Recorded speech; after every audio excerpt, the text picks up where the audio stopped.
Hello, everybody. It is 6 o'clock, and welcome to the next installment of the Modern Concrete Skyscraper.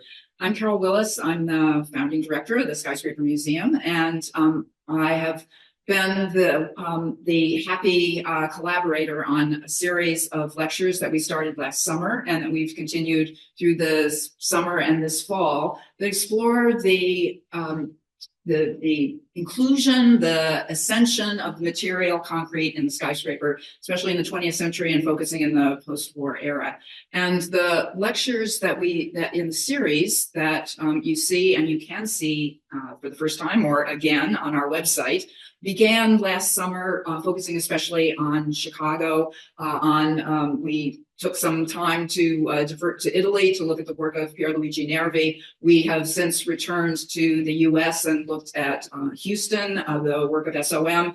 And tonight, in a lecture by Katie Filek, we're going to be going to Montreal to look at a building, an odd and interesting building that's a collaboration of an Italian architect, Moretti, and the structural engineer, Pier Luigi Nervi, whom we have focused on in several lectures so far already in this series. And as our discussant tonight, we will have, once again, Thomas Leslie, who is an expert both in Chicago skyscrapers and in Pier Luigi Nervi. And if you want to revisit the lecture that he gave earlier in this season on Nervi's towers in Milan, Montreal, and Sydney, you can go to our website and find the lecture advertised here. But tonight, Katie Filek is going to be sharing her research that's part of her dissertation at the University of Toronto in the Daniels School of Architecture, Landscape, and Design, where she's exploring this idea of translations and transatlantic connections between Italy and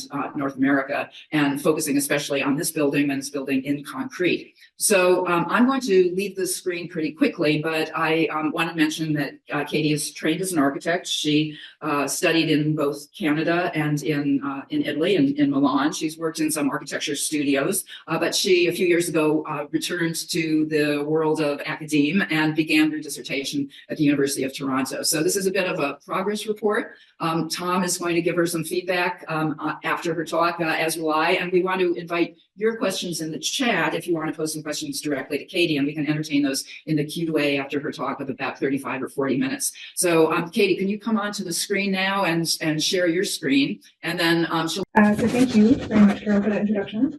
And thank you also for the chance to be here today and to present my work as part of this lecture series.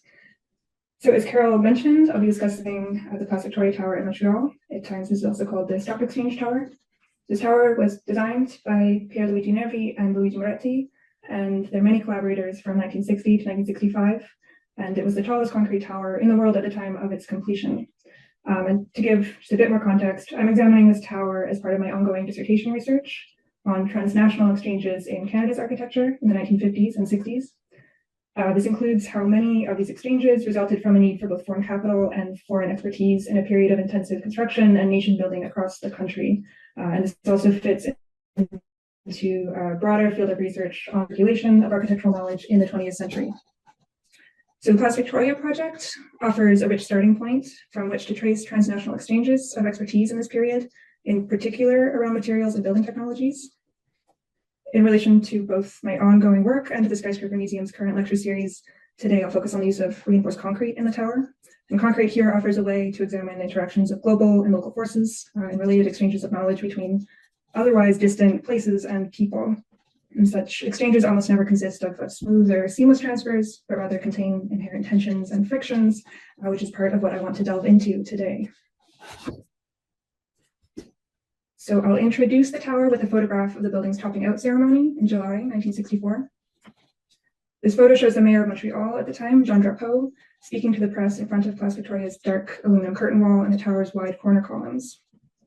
Several key figures are visible in the group on the stage behind Drapeau. These include the Quebec Minister of Finance, Eric Kierans, as well as Italy's ambassador to Canada at the time, Carlo di Ferraris-Zelzano, and also the head of the Montreal and Canadian Stock Exchanges, several city councillors, bankers, and Luigi Moretti himself, of course, the Italian architect. So this press conference was transmitted to audiences in Montreal. and across Canada at a large scale, and attracted significant attention, as you can see in this photo of the quite large crowd of journalists and a select public present at the ceremony. And so this set of photographs communicates several key things to start. First, they show how the tower project brought together actors from both sides of the Atlantic, with official representation from Italy, from the province of Quebec, and from the city of Montreal. Secondly, the photos demonstrate the scale of public spectacle created quite intentionally around the project. And finally, on the same note, these photos of the ceremony speak to how the tower was used to promote a particular image or idea of the city's global modernity and its technological progress. So as a tower with a concrete structure, it's important to note that Place Victoria was an anomaly for North America at the time, where until the 1960s, almost all skyscrapers were built using steel frames. These notions of technological progress were closely tied to the tower's construction in concrete in the North American context at that time, and especially to its record-breaking height as a concrete tower built at record-breaking speed. As the architectural historian Adrian Forty has noted, reinforced concrete has, since its inception, been tied to notions of nation building and progress, to possibilities of global standardization and international architecture, and to permanence. Yet despite being upheld as a universal material by architects starting in the early 20th century, as Adrian Forty further notes, concrete remains grounded in local conditions. So that is, some aspects of concrete have been increasingly standardized, such as cement, while other ingredients or components such as aggregates, labor, and steel vary geographically and open up possibilities of distinctive regional qualities and histories. At the same time, concrete has consistently been tied to technological nationalisms, questions of geopolitics, with various countries claiming its invention and innovation. And I'll also note that concrete, of course, warrants further and urgent attention today, as it's now reported as the second most present material on Earth in terms of volume, second only to water, and it's extremely energy intensive to produce. So all of these points to make concrete an important and also a rich material through which to examine intersections of what we can call global versus local phenomena, and a material starting point from which we can begin to trace technological, economic, and sociocultural exchanges in the built environment, which is part of my broader work. So this is a story that I'll tell in three parts. First, I'll introduce the context of Montreal in the 1960s and the set of economic and cultural conditions which gave rise to the project. Secondly, I'll give a brief overview of the longer developments around expertise in concrete construction in Italy, especially tall building construction in the northern part of the country. And lastly, I'll return to the project in Montreal to highlight its design, construction, and most importantly, the adaptations, or what I'm calling translations, required to make the tower feasible within the reality of the Montreal context. So I will begin the story here in 1960s Montreal. The project for Place Victoria was initiated at the start of a decade of major economic, political, and cultural changes in Quebec in the 1960s in what was called the province's Quiet Revolution. As demographics and political, cultural, social views shifted throughout the province, the city of Montreal itself underwent unprecedented outward expansion and development at the same time as its downtown intensified and was built upwards. Many extensive infrastructure projects were built in this decade, alongside planning for the highly international World Expo of 1967. While Montreal was and historically had been Canada's largest city, throughout the 1960s, Montreal was actively competing with Toronto to retain that title and to remain the country's economic center. And so in part for this reason, numerous office towers were constructed in what became the city's new financial district that you can see in this photo here. And it was in this context that a Montreal-based banker, Henri Moquette, then the head of the Mercantile Bank of Canada, set the Place Victoria project into motion. So Moquette envisioned a major new office complex in Montreal's financial district that would offer a new home to the Montreal and Canadian stock exchanges. The initiative had to be ambitious, Moquette believed, to attract adequate attention and support from investors, potential tenants, and both municipal and provincial authorities to find capital to finance the project, with its large intentions and ambitions, in a relationship with the Rome-based real estate developer and contractor Società Generale Immobiliare, or SGR. SGI itself was a large company and major actor in Italy's own post-war reconstruction, with numerous projects in every major Italian city. And by the late 1950s, it was looking to expand its operations abroad and had started to do so already. SGI joined the project for Place Victoria in November 1960 as the largest majority shareholder in cooperation with 7 other Italian companies and the Mercantile Bank of Canada. And together, these investors formed a company based in Montreal to oversee the project. And SGI established its own project management office in Montreal, which it filled with its engineers and technicians from Italy. So this financial agreement means that the Italian-Canadian connection was written into the formation of the Plaza Victoria project. Shortly after joining as shareholders, SGI awarded the commission to Luigi Moretti and Pier Luigi Nervi as the primary designers. Nervi was, of course, already recognized at the time as the world's leading expert in concrete design, while Moretti also had a significant reputation outside of Italy, and his name and work were known in North American circles. So in relation to SGI specifically, Moretti had previously worked with a developer on projects within Italy, and was just beginning work as the head designer of the Watergate complex in Washington, D.C., the now infamous housing estate for which SGI was the developer. So with this Italian-Canadian agreement, technical expertise in concrete construction was also written into the project. While Nervi was the best-known concrete designer from Italy, his experience was, in fact, closely tied to a history of concrete construction and its developments in the country and to political, economic, and material conditions in Italy. And so while the use of reinforced concrete in Canada first became widespread in the mid-20th century, in many European countries, multiple reinforced concrete construction systems had been patented already by the end of the 19th century, as the material was embraced for its fireproofing qualities and structural strength. In Italy specifically, after the first patents were registered in the country in the 1890s, reinforced concrete construction was adopted into the curricula of its engineering and technical schools already only a decade later in the early 1900s, while the first Italian national building standard on reinforced concrete was published in 1907.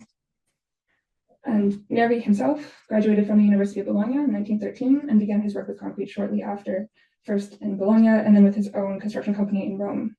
And his buildings from the 1920s onwards gained international recognition, some of which included the Artemio Franchi Stadium in Florence, as well as the Palazzetto dello Sport in Rome or the UNESCO headquarters in Paris. And while Nervi's work and contributions are, of course, extremely significant and important to Plaza Victoria in particular, what I want to underline here is that Nervi was actually the figurehead of a larger movement and political economy around concrete production and its use in the first half of the 20th century in Italy. And innovation and experimentation with the material took place throughout this time. So following its initial widespread adoption in the country, engineers and scientists experimented with types of concrete and its reinforcement, in particular as Italy faced limited steel availability due to sanctions and a policy of Antarctic self-sufficiency in the 1930s, and then as steel during World War II was channeled to military operations rather than construction purposes. And so I'm telling a very abbreviated version of the story here and showing just a few images of Nervi's own experiments and other kind of work that was going on around concrete reinforcement in that period. But kind of the point that I want to communicate is that in the period of Italy's intensive reconstruction following World War II, the infrastructure, manufacturing capacity, and knowledge base were in place that made concrete the material of choice.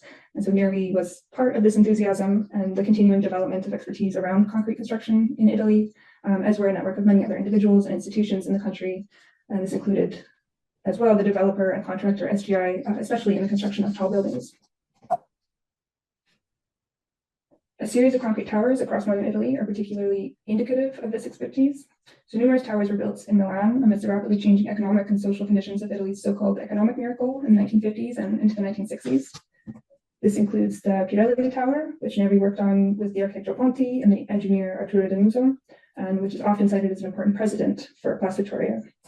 And the Pirelli Tower was the only tall building which Nervi worked on prior to the project in Montreal. In the project, which was a 32-story reinforced concrete tower designed as headquarters for the Pirelli company, completed in 1961, the designers employed a concrete structure anchored in vertical shear walls on either end. And this was intended to essentially minimize the distribution of structural columns throughout and open up interior space.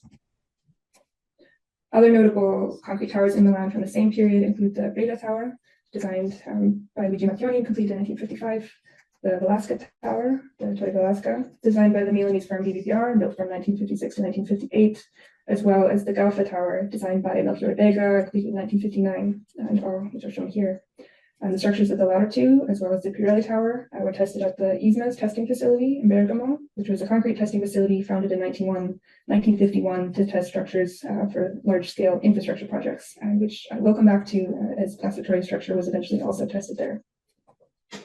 And I'll just mention that while the Pirelli Tower is often referenced as a very important structural precedent for Plaza Victoria, the Velasca Tower is interesting as an economic and technological model as well.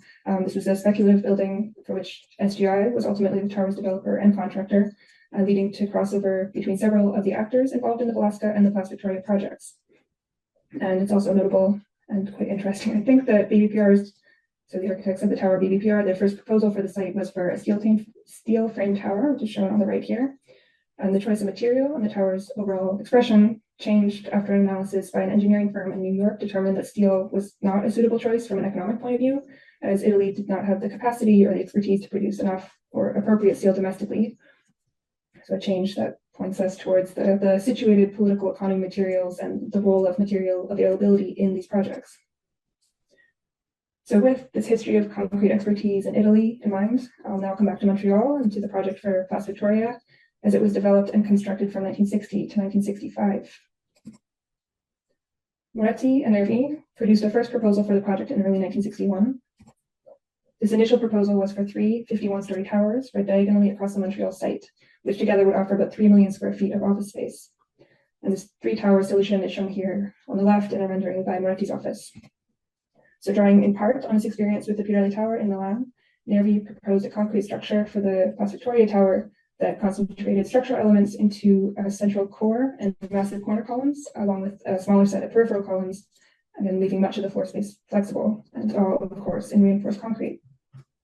In this design, the central core and corner columns would be connected to each other by large trusses on 3 mechanical levels, which are visible in the rendering, in a primary structural system that would carry the building's horizontal loads. And this resistance to horizontal loads was especially important in Montreal's relatively high seismic zone, high risk seismic. The fact that documents in SGI's archive in Rome show that even though it might seem self-evident that Place Victoria was designed in concrete, the project management team was concerned about material choices even after Nervi began work on the project. And then there was an ongoing evaluation of the economic feasibility of concrete versus steel.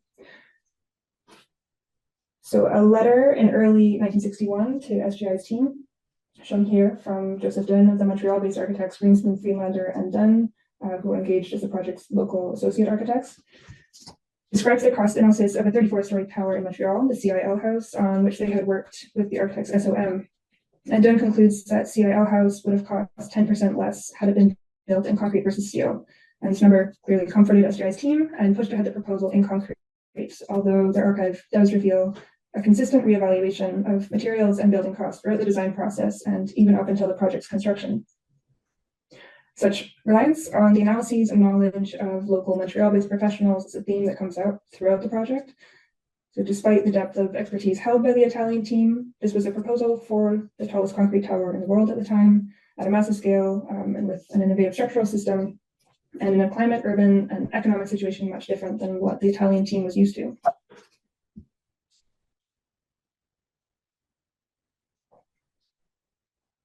And archival documents also reveal communication between SGI and local cement manufacturers early in the design process, seeking to confirm the feasibility of a project of this scale in concrete in Montreal. So shown here on the right is a letter from James Franceschini, the president of one such major cement manufacturer in the city. And in the letter, Franceschini recommends the company Canada Cement due to both the high quality of its product and its manufacturing capacity as one of 3 largest cement manufacturers in North America at the time, as well as its experience working in the Canadian context. In the same letter, Franceschini goes on to outline concerns around pouring concrete in Montreal's extreme summer and winter climates, and also lists his firm's proposed solutions and ongoing tests in that regard. But as the project moved forward, both the Italian and Canadian teams identified a number of issues with the tower's design in relation to the Montreal context. So a set of economic, urban, and structural analyses carried out by professionals in Montreal, and to an extent across North America, identified problems with, for example, the amount of floor space available in the tower, and the number of elevators in the original design, namely that there were too few to make the towers competitive as speculative rental space in Montreal's financial district. At the same time, architects, urban planners, and critics in Montreal voiced their concerns about the outsized scale of the project and its potentially detrimental effects on Montreal's urban fabric. And it seems that there was also significant resistance from the city to grant building permits for all 3 towers. So in response, in late 1962, the project team announced a revised project, which consisted of only 2 slightly lower towers, each 47 stories tall, which were connected by a 5-story podium, which would house the stock exchanges and commercial space, with 4 underground levels to host a shopping arcade, parking, and a connection to the city's metro system, which was then under construction. An increase in the number of elevators at the project's core required making the floor plates larger to produce an adequate amount of rentable office space, in part what had made the 3 towers untenable on the site. And the project's columns, as you can see in the floor plans, also moved to the interior in the revised project. Only one of these towers was eventually built due to changing financial conditions, and that is, of course, what we see in Montreal today, and is the tower under discussion here. So I've titled this talk, Translations in Concrete. This change, the two-tower solution, is one such translation as a response to real conditions on the ground in Montreal, carried out only after working through the initial project in some detail and trying for quite some time to work with the solution or the solution initially proposed for the three towers. Other translations or adaptations are more discrete, but are nonetheless integral to the final design and construction of the tower, and involved a consistent back and forth between the Italian and Canadian designers with contributions from both sides as a meeting of expertise. One notable change took place in the design of the corner columns. So the architects and engineers in Montreal quickly identified that the original design proposed by Nervi and Moretti, in which the central core of each tower was anchored to monolithic columns on all four corners, did not account for Montreal's extreme climate. Montreal's extreme temperatures meant that there could be a temperature difference of up to 60 degrees Celsius between interior and exterior in the winter, which in turn could lead to significant deflection if the columns were left exposed. And this was a factor that Nervi, of course, hadn't needed to account for in the tower in Milan. And this problem took years to fully resolve. So to this end, the National Research Council of Canada first carried out testing to determine the amount of potential deflection, while the project architects and engineers worked with Moretti and Nervi in their offices to find a solution. And starting from the monolithic column, the design teams arrived to a final solution, or a resolution, in which the interior cast-in-place columns were encased with an assemblage of prefabricated concrete panels, which you can see in the details shown here. And this would create a continuous external skin with the curtain wall, while an offset of 2 feet between the panels and interior columns would allow ambient air to circulate, essentially providing a layer of heated insulation. And kind of documents and correspondence show that the architect Joseph Den, from the firm Greensmith, Greenlander and Den, was particularly active in working on the problem, as were the engineers from Delany and Barbacchi, the project's Montreal-based structural engineers. And then for his part, Moretti in his studio spent months producing models to decide the final shape of the corner columns, with information and material samples moving back and forth between Montreal and Rome throughout this time. And then when the new design did draw concerns about cost, the expansion of a prefabricated concrete industry in Montreal starting in the 1950s still allowed for a competitive tendering process, which made their fabrication, again, economically feasible. So in the end, the corner column assemblages were actually much larger than the proposed monolithic columns in the original three-tower design, which Moretti was reportedly quite pleased with. And as you can see in this photo, the columns also taper inwards as they rise, as does the entire tower. So another set of little translations took place in the resolution of the structure itself. Again, this was an innovative structural solution, that is the use of the outrigger system. And the system has since been widely adopted as a model for concrete skyscraper construction. So following Nervi's original proposal, details of the structure were worked out with the project structural engineers in Montreal, namely the Polish-born engineer Jack Barbacchi. And Barbacchi played a significant role in designing the double-height diagonal truss system that connected the structural core to the corner columns and corner supports on 3 mechanical levels. And this is the truss that you see in the photo on the right. And Barbacchi was involved to the extent that he actually submitted a patent for the system in Canada in 1961, shown here on the left with his name on it.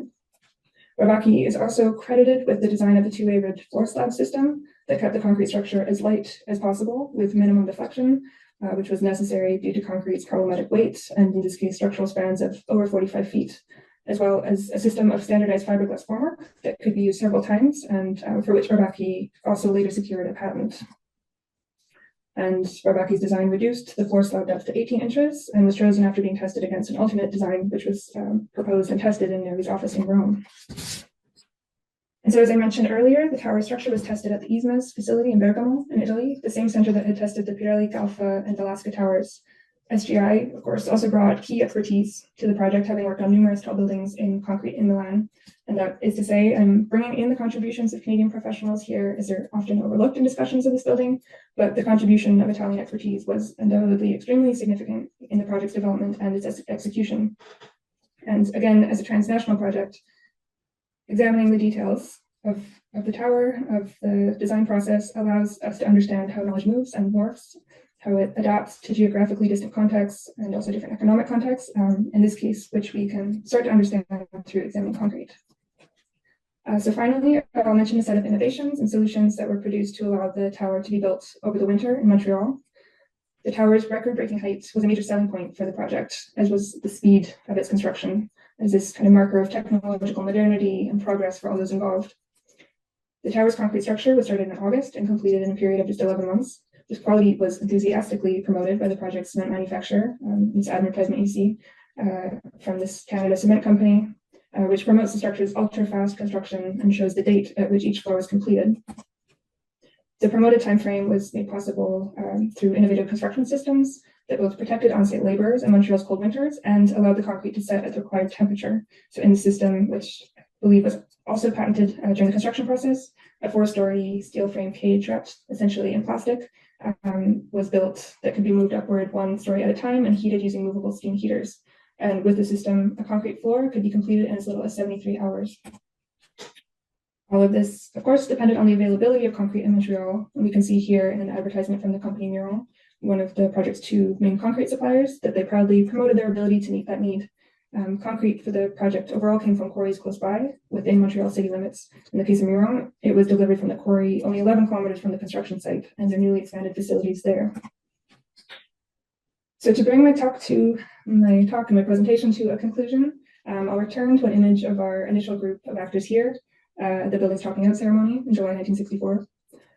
I'll do so as a reminder of the varying forces and ambitions at play in the Place Victoria project and the economic and cultural aims that in this case united distinct sets of expertise. These aims and forces produced what was for a time, for about 3 years in the end, the world's tallest concrete tower. And I'll also reiterate that this was a stock exchange tower, and so a material support for increasingly global, increasingly dematerialized networks of economy and trade in the post-war period. And in that sense, an even more fitting starting point to read these moments of friction within seemingly abstract international flows of both capital and knowledge. Within the Place Victoria project specifically, interactions of transnational finance and technology clearly pushed forward innovation in concrete construction, not through the smooth circulation of knowledge across borders, but rather through these moments of confrontation with local conditions and through a meeting of expertise from Italy with the specialized knowledge of local architects and engineers in Montreal. And finally, I will end with this image from 1966, which I quite like, which is taken from a distance across the St. Lawrence River, so a distance from Montreal's downtown. In it, we can make out the Place Victoria Tower standing tall and conspicuously in Montreal's downtown, a type of hybrid, almost alien object of supposed modernity, kind of waiting for the city to grow up around it and symbolizing a certain vision for the future. And in this case, it was a vision grounded in concrete. And I will end there. Katie, thank you for a terrific talk. And Tom is on the screen now, so I will leave in just a moment. But people who have been following this series know Thomas Leslie extremely well. He's co-curated the series. He's working as the curator for the exhibition that the museum will open sometime in January, so very, very soon. And he is also the author of Rigor's Beauty on the engineering structures of Pier Luigi Nervi, so a perfect person in order to comment for tonight. So I'm going to let Tom take it over as I leave the screen, but I do invite you to offer questions in the chat, and I will read those and interject them into the discussion when there's an opportunity. Okay, take it away, Tom. All right. Well, thank you, Carol, for that. And Katie, thank you so much for your talk. Just an absolutely great bit of archival research and also kind of zooming out from that and recognizing that there's a lot more to tell in those seemingly business-like letters and things than often meets the eye. I have a couple of thoughts, and then this is one of those great presentations that I think asks as many questions as it answers, right? It starts probably a broader discussion. To me, it's fascinating that this project happened at all, and that it happened where it did. There are so many kind of parallels with other projects that we've looked at, whether it's in Chicago or New York or Milan or Sydney. And one thing that's become really apparent to me that the series has made clear is that the contrast between concrete and steel is, as you say, partly a question of materials, but also partly a question of knowledge. And with steel, it strikes me that the material is very kind of sensitive to locality, right? Italy does not have a great source of iron ore, and especially during the 30s when it was a kind of pariah country under fascism, had no access to steel, and therefore concrete is like all you can do. That's I think a really good example of steel's emphasis on the need for regional source. But the knowledge is kind of worldwide, right? Steel is actually a relatively easy material to engineer. It's standardized, it's elemental, it's not monolithic, and so you can break the structure down into little pieces that you can analyze. Concrete, it strikes me, is exactly the opposite, right? Most of the material in a concrete building comes from nearby because it's aggregate and sand and water. But the knowledge in the 1960s, anyway, was very specific that you needed to go abroad in some cases, or at least to one of the centers of concrete engineering to get the kind of calculation ability, right? Because concrete structures are monolithic, which makes them very sturdy, but also very, very difficult to understand.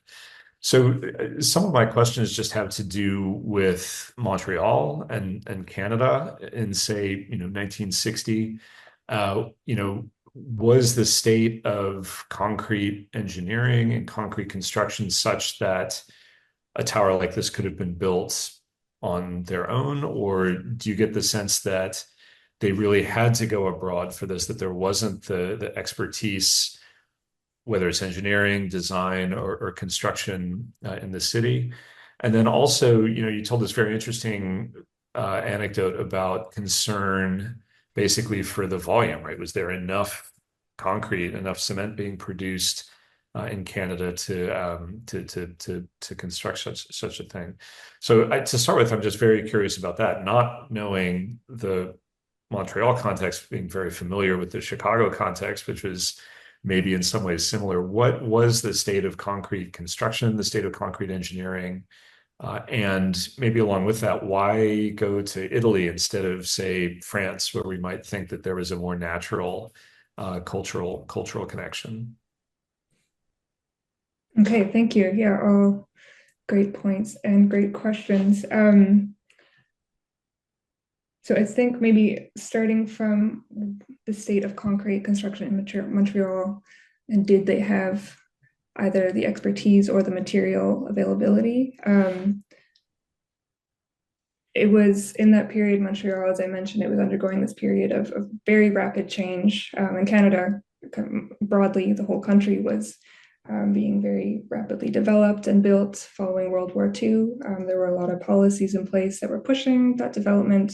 And then I think material kind of industries and building materials were kind of growing alongside that. And so Montreal already in that period was developing a cement and concrete industry. And I think that's shown. So the companies I mentioned, Miron, for example, they already had built that quite significant facility in 1960. So before this project was actually kind of conceived of or introduced, especially at the scale that it was. But I don't think that they did have the expertise. So part of why, that's kind of a question of Canadian architecture and engineering in general in that time. Often they were looking for expertise from elsewhere to build their projects. So in many cases, it was American firms that they were bringing in or looking to. In this case, it was partly a question of expertise, I think, and at the same time, very much a question of capital. So where they could find the capital that they needed for this kind of new, reimagined, big project that Moquette wanted to put in place in that time. It all kind of relates in a way. So why they went to Italy is also related, I think, to the growing cement industry in Montreal at that time. From the early 1900s, there was quite significant migration from Italy to Montreal, and they were often following, so people coming to Canada were following networks of community, people they knew already or were connected to. and ending up in Montreal. And with them, often bringing their own skills and knowledge, and often had more knowledge in concrete construction. So it's one side. I think, from what I understand, Moquette partly made the connection to SGI through personal connections and through business connections. So it kind of, again, is this longer history that goes back early 1900s to explain kind of why an Italian developer ended up working there. And then maybe finally on that point, just SGI was also quite particular because they were a developer and contractor. So I think Moquette knew, and those kind of working on the project knew, that by going to SGI, it was not only a question of finding financing for the project, but also very much bringing in this technological expertise. So kind of a package deal that they often called techno-economic expertise, more in Italian than in English, but I find that a really beautiful term that we should use more, I think, in talking about this kind of project. Yeah, I think, those were you can let me know if I missed the third part of the question, but. Yeah, well, and that phrase techno-economics, I'm not sure what it is in Italian. I'm sure it's a lot more sonorous, probably. But it gets to the heart of a lot of these projects, right? Because in any commercial development, the margins are very tight, and in skyscrapers especially, you're repeating the same task so many times. So if you save an inch in the floor thickness, you've saved 100 inches in a 100-story building. So these little tiny improvements, almost like hacks to the process or to the engineering, really do add up. And that, I get the sense that that's where Nervi was at his best, right? Because he was an engineer and a builder in Italy. And when he goes abroad and it serves as a consultant, I always get the sense that it's that connection, that direct connection to the job site, right? He can't himself go out and play with the ideas that are involved in the tower. He has to work at a remove, in this case, 4,000 miles of remove. And to me, the international projects are very different in character somehow, because you don't get the sense that his fingerprints are all over the actual stuff. And in that sense, I'm fascinated. The ad that shows the staged progress of the tower is really interesting, because one thing that Carol and I have talked about a lot is the penalty in building in concrete is that it is slower than steel, at least in the 1960s. And so, we've been talking a lot about how concrete engineers, concrete builders are trying to make things quicker. So you had mentioned fiberglass forms, for instance, or heating the concrete as it's curing. I mean, especially in Montreal's winters, that's a problem for all kinds of reasons. I'm sure you don't want your concrete to freeze. And I'm curious also about Miron and where the expertise in the actual construction company came from, because they, of course, became, if not global, at least a kind of North American firm. We have them, as recently as a few years ago. I think they're actually still a very active contractor in the United States, at least.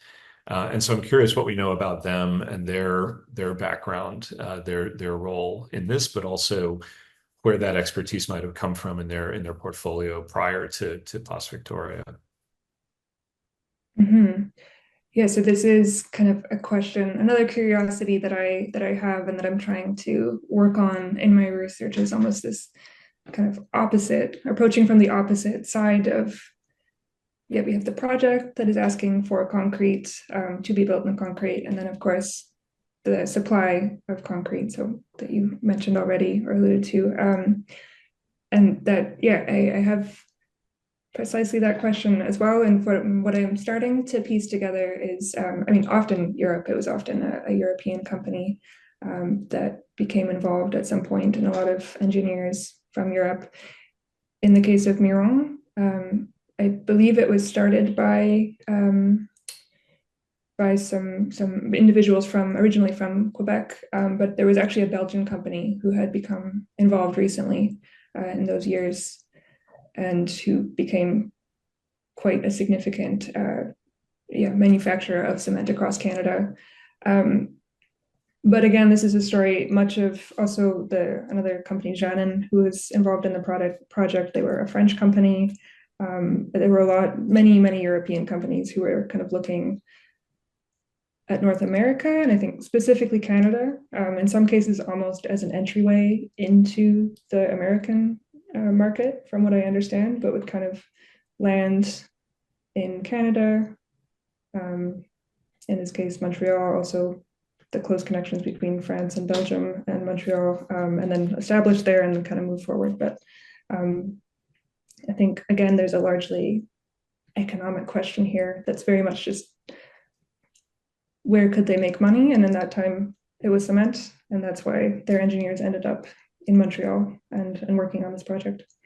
Yeah, no, that's fascinating. It's also, I have a whole bunch of research notes now. I'm super interested in what the original SOM proposal would have been, like going the other direction, right? Like if those are companies trying to gain a foothold in North America, SOM working in Montreal strikes me as a kind of first tentative step outside the American nest, right?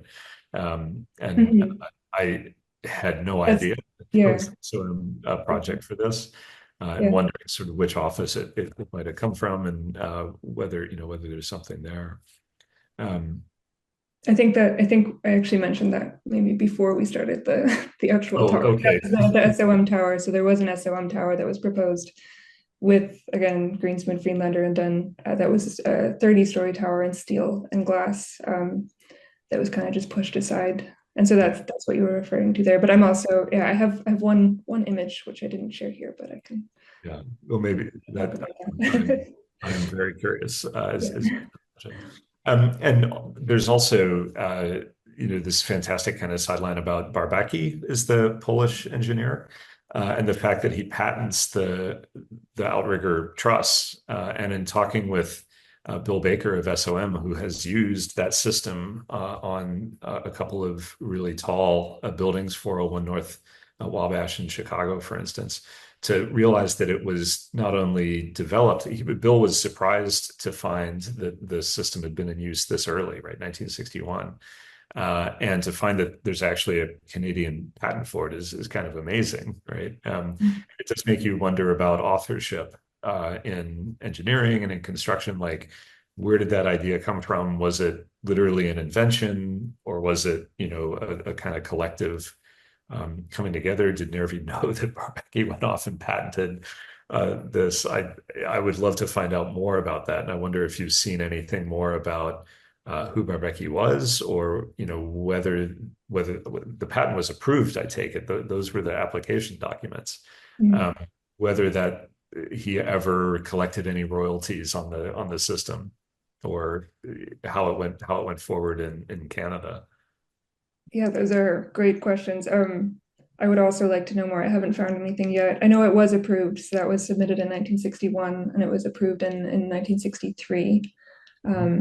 But yeah, there's definitely more of a story there. And I also am, even now, just in this conversation, thinking about this particular system within Canada. I'm not sure when was the next time that it was actually implemented again, kind of the outrigger system.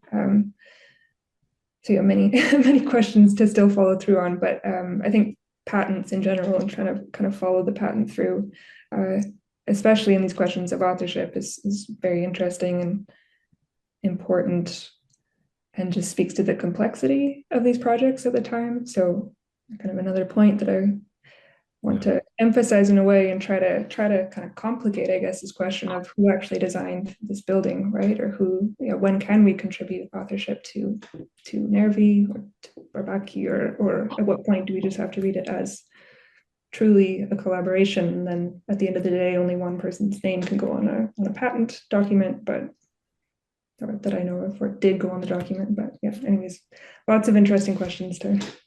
Yeah, and it's a constant question about whether things are invented or whether they evolve, and the urge that we have to assign a person, right, or a first to something is, I think, telling somehow. We just have a few minutes left, but I did want to ask about the legacy. You showed that great view of Montreal and the tower sort of sticking out of the skyline, and it still does. It's still one of the biggest towers in Montreal. It's still, from certain angles dominates the skyline. But we also, I think of Montreal as a concrete city for everything that was built in the 1970s, Place Bonaventure, which I think actually was maybe late 1960s, and the Olympic Stadium, of course, which is this like symphony of concrete. And I wonder what you think about its legacy, both in terms of shaping the city, but also in terms of establishing concrete as a material in Montreal, whether it, was something that later designers you think looked to, or whether it sort of made the material more acceptable in the city, or what its legacy was technically in addition to culturally. I think from my understanding, so again, a lot of concrete was already being used, although it's true that a lot of it was for infrastructure projects in that period. So they were building the city's metro and highways. That was one major kind of contributor to growing the cement and concrete industry.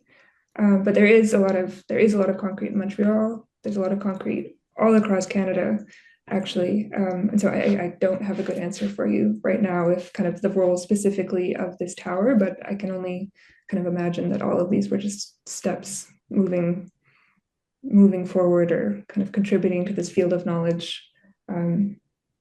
Yeah, that brings up many, many questions for me too that I'll have to keep thinking about. But yeah, thank you for that question. Oh, same. I have a list of little rabbit holes that I now want to go dig into a little more. So well, and also last thing, I guess, on the stadium, the Olympic Stadium, that was again, well, the architect was a French architect, Talibert. So again, looking outside of Canada, still in the 70s, and then there was a shift kind of later in the 70s, actually, where a lot of engineers and architects from Canada started working outside of Canada. So almost this kind of period of intensive, not import necessarily, but kind of knowledge more arriving, and then something happening, kind of being worked out in these projects, and then kind of moving outward again. Yeah, that's interesting. I would, looking into 1968 and Moshe Safdie and Expo and Habitat, right? Habitat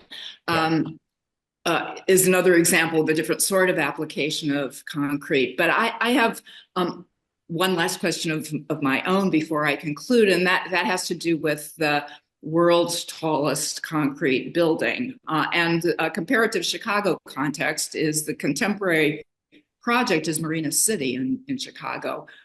Was it known? Was it an influence? Marina City became the world's tallest concrete building on its completion. And so that would be the one that Place Victoria would beat.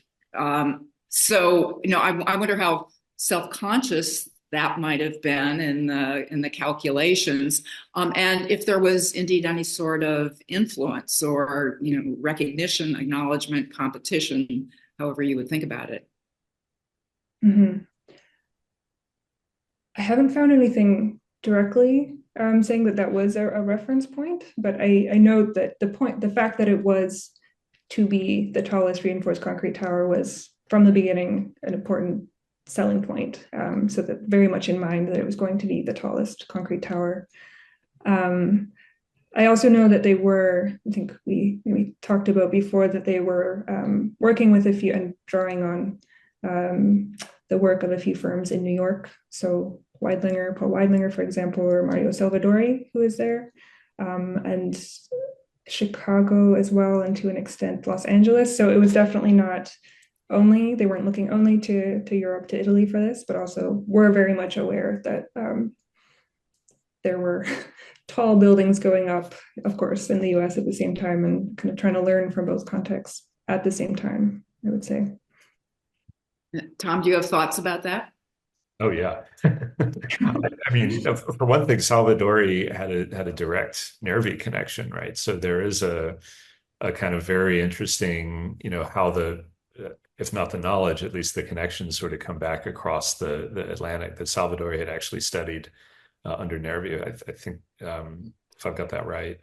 And well, I'll mention that when I was in graduate school in art history at Columbia, I crossed the plaza to the School of Engineering, where I sat in on Mario Salvadori's classes, and the single most frequently used word was, well, 3 words: Pier Luigi Nervi, as he would say in every lecture. So it was a constant in his awareness. Yes. Okay. Yeah. Yeah, and I think that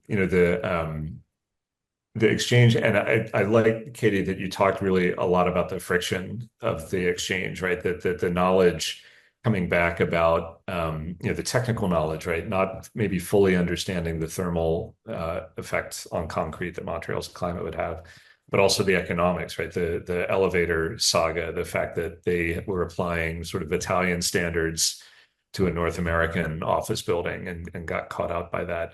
I think it's always instructive to see those, whether they're kind of material knowledge or kind of the broader economic knowledge, that where the two kind of spheres bump up against each other, I think is always a place to dive in. And I'm really interested in the way that played out in this project in particular. So I know we're at time, Carol, but this has just been a really great presentation, Katie. This is a building I thought I knew. And like I said, I've learned a great deal, and I also have a whole lot of things that I want to go look up now. So thanks very much for this really, really great piece of research. Yeah, well, great. Thank you for the questions, and thank you just for the chance to be here. And again, I have new questions even just after this short discussion. So yeah, great just to have a chance to present it and talk it through. Well, we all have more questions, and the more questions we have, hopefully at least the production of answers, slow but steady, will be part of the progress that we make on this project. But it's fascinating all along the way. So thanks, Katie, and thanks once again, Tom, for joining us.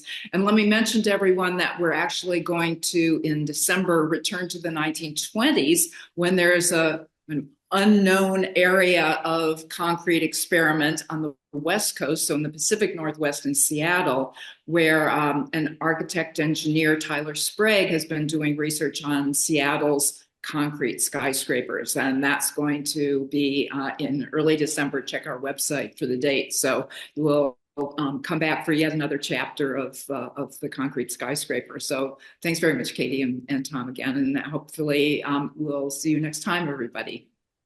Take care. Take care.